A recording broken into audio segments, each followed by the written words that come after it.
সবাইকে রমজান মোবারক। আসসালামু আলাইকুম বন্ধুরা, আপনারা কেমন আছেন? আলহামদুলিল্লাহ ভালো আছি। আপনাদের জন্য আর একটা নতুন ভিডিও নিয়ে আসলাম। যদি ভিডিওটা ভালো লাগে অবশ্যই শেয়ার করে দিবেন আর ভিডিওটা পুরো দেখে পাশে থাকবেন। আজকে ভিডিওটা শুরু করলাম আপনার ইফতারি থেকে।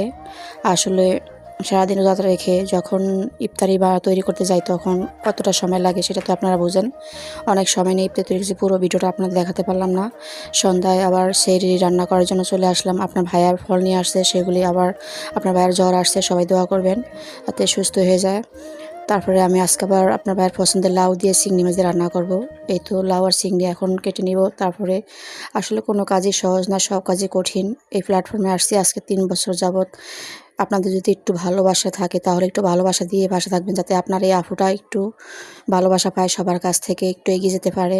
অনেকদিন যাবতীয় ভিডিও করতেছি, আসলে জানি না পেজের কি সমস্যা নাকি আমাদের ভিডিও করতে সমস্যা। এত কষ্ট করে ভিডিও করি, সারাদিন পরিশ্রম করে রমজানের রোজা রেখে। এই তো রান্নাটা আমার কাটাকাটি হয়ে গেছে, এখন রান্না বসাই দিব আর চিংড়ি মাছ দিয়ে রান্না করব। আর আপনাদের উদ্দেশ্যে কিছু কথা বলবো। আপনারা সবাই সম্পর্ক ভিডিও দেখবেন, পাশে থাকবেন, ভালো কমেন্ট করবেন আর এঙ্গেজমেন্ট তৈরি করে নেবেন। এঙ্গেজমেন্ট আপনার সবচেয়ে বড়, আর এঙ্গেজমেন্ট না থাকলে আপনি কখনো এগিয়ে যেতে পারবেন না। আমার অনেক দিন যাবত এঙ্গেজমেন্ট একদম লাল হয়ে গেছে, ড্যাশবোর্ডটা একদম লাল, জানি না কবে সবুজ হবে। ফেসবুকে ভালো লাগলে দেয়, ভালো লাগলে দেয় না। আর এখন তো ইনকাম কমিয়ে দিয়েছে। সবাই ভালো থাকবেন। আজকে আল্লাহ হাফেজ।